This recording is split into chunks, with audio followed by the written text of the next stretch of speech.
Bem, amigos, bom dia, como estão vocês, tudo bem? Eu sou o Roque Paulo Santos, analista aqui do Entrando em Ação. Esse é mais um call de abertura, você já sabe, aqui todos os dias, de segunda a sexta-feira, a gente começa com as principais informações do mercado, para que você tenha aí um excelente dia de negócios. Hoje, segunda-feira, dia 25 de setembro, pois é a última semana do mês.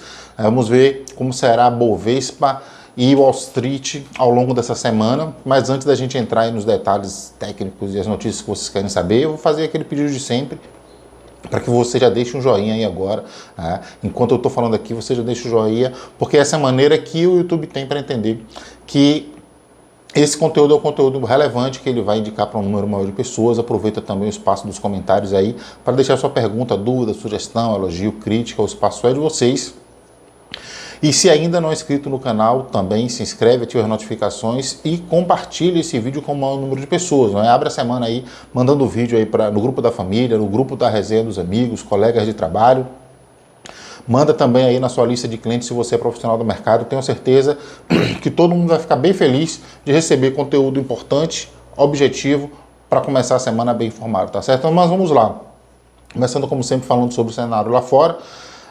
Sexta-feira foi uma sexta-feira meio de ressaca, tanto aqui como lá fora, ainda mercado lambendo as feridas de uma expectativa que foi frustrada. Aqui, em relação ao pace, ao ritmo do corte das taxas de juros, lá fora, em relação a que o ciclo de juros de alta já estaria definitivamente encerrado, e não foi bem assim. O mercado reagiu muito mal as posições e as declarações dos comitês de política monetária após a reunião. Nos Estados Unidos, na sexta-feira, o mercado foi bem negativo, ainda, como eu disse, ressaqueado em relação a esses dados da semana.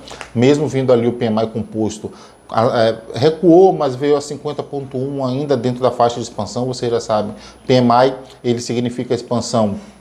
Se ele está acima de 50, se está abaixo de 50, significa retração. E aí a gente nem sabe se ele vir na zona de expansão, se é uma notícia boa ou se é uma notícia ruim, porque se vê uma notícia muito boa de PMI, né? PMI, para quem não recorda, é o índice dos gerentes de compra, ou seja, se as empresas estão comprando muita matéria-prima, é sinal que elas vão produzir muito.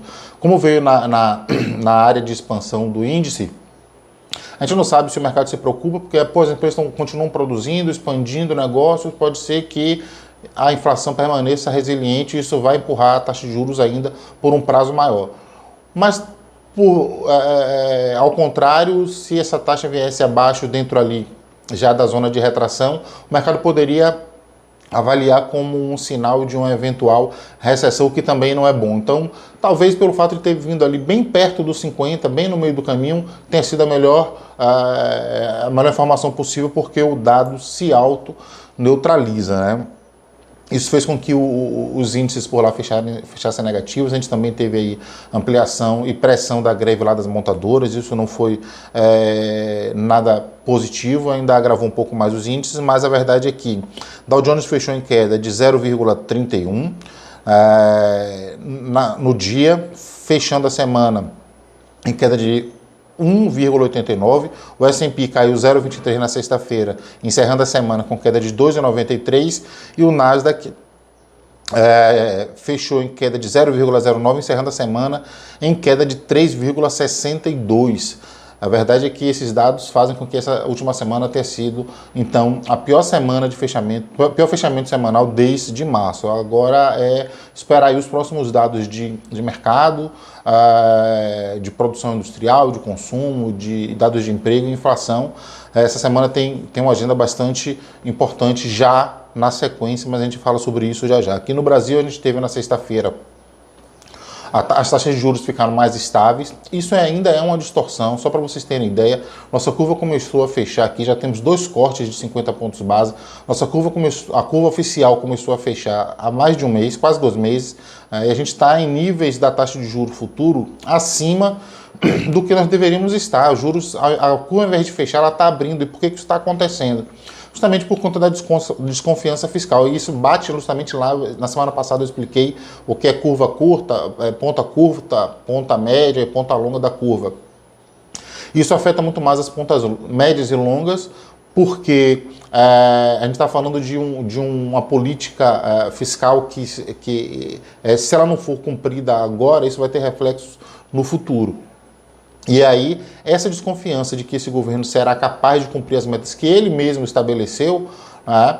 E aí eu publiquei um artigo no mês passado ainda ali, chamado de Que Mentira, que Lorota Boa, porque de fato é isso que o governo, o que o mercado está, a leitura que o mercado está fazendo em relação a essas metas, extremamente desconfiado. E se houver descumprimento das metas fiscais, é lógico que isso vai impactar na inflação e, por consequência, qual é a primeira ferramenta de controle inflacionário? Taxa de juros. Então, os juros estão sendo bastante resilientes para recuar. E isso, lógico, se a gente sabe que em algum momento essa curva ela vai fechar. E aí, para os profissionais de mercado e os investidores que nos acompanham, a gente continua ainda aí com uma janela de oportunidade para aqueles que gostam de fazer uma operação de um prazo um pouco mais curto com títulos públicos e ter excelentes retornos. Né? Então, assim, mesmo tendo uma volatilidadezinha ali no início do dia, na sexta-feira, as taxas de juros voltaram e recuaram e fecharam ali praticamente na estabilidade, mas elas permanecem distorcidas. Já o Ibovespa foi bem morno na sexta-feira. O fluxo financeiro foi baixo, 17,18 bilhões, ainda rescaldo mesmo da notícia do Banco Central de que não vai acelerar esse pace, não tem nenhuma perspectiva de que isso vai acontecer. Eles entendem que vai manter aí os 50 pontos base de corte para as próximas 12 reuniões que ainda restam nesse ano. Mesmo com Petro e Vale, eu cantei essa bola aqui, Petro e Vale vai subir, deve dar um resultado bom, e foram elas que ajudaram a que o índice não tivesse uma queda maior. Ainda assim não foi suficiente, porque, lógico, com um fluxo financeiro menor, fica difícil a gente fazer qualquer avaliação mais apurada, mas a verdade é que o banho de água gelada da reunião do Copom ainda refletiu na sexta-feira, refletiu quinta com uma queda mais forte, na sexta-feira com uma queda já um pouco mais moderada. Vamos ver então aí os dados de mercado na sexta-feira. Então, o Ibovespa fechou em queda de 0,12, cotado a 116.009, sendo as maiores altas do dia. Só um minutinho aqui.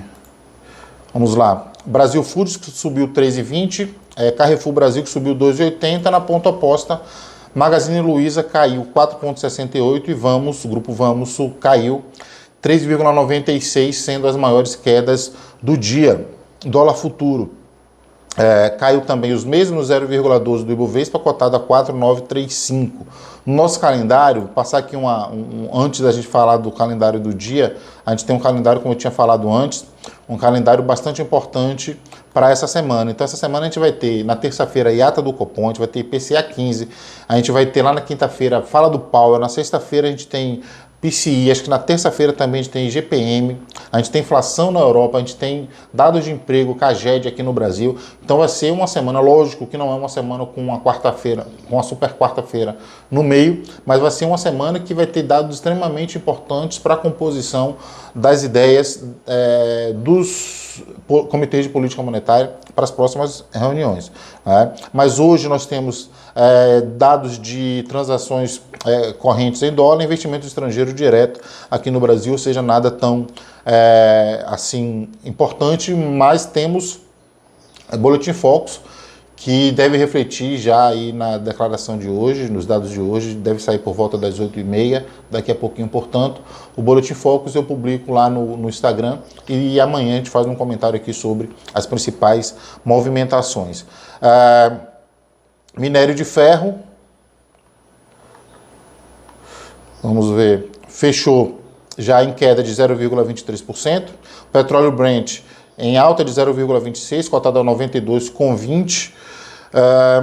Moedas, peso mexicano caindo 0,21%, Zahar subindo 0,18%, rublo subindo 0,14%, lira turca caindo 0,39%, dólar australiano caindo de 0,19%, dólar neozelandês subindo 0,05%. O DXY nesse momento subindo 0,07%. Bolsas na Ásia, o Nikkei fechou em alta de 0,95%, em Hong Kong queda de 1,97% e o CSI 300 em Xangai, queda de 0,65. Na Europa, mercado aberto nesse momento, Paris caindo 0,52, Frankfurt caindo 0,62, Madrid caindo 0,69, Londres caindo 0,52, Eurostoxx caindo 0,64, provavelmente ainda refletindo sexta-feira, a sexta-feira dos Estados Unidos refletindo hoje ainda na Europa. Dow Jones Futuro, Nasdaq Futuro caindo 0,10, Dow Jones Futuro caindo 0,04, S&P Futuros caindo 0,04, nosso EWZ, índices ETF de Bolsa Brasileira lá fora, ainda não temos dado de pré-abertura, mas por enquanto é isso, parece que vai ser uma sexta-feira, uma segunda-feira, de nova aversão a ativos de risco, tá certo? Então é isso, desejo a todo mundo aí uma excelente semana, que Deus abençoe o dia e os negócios de vocês, um abraço a todos e como eu digo sempre, é hora de entrar em ação.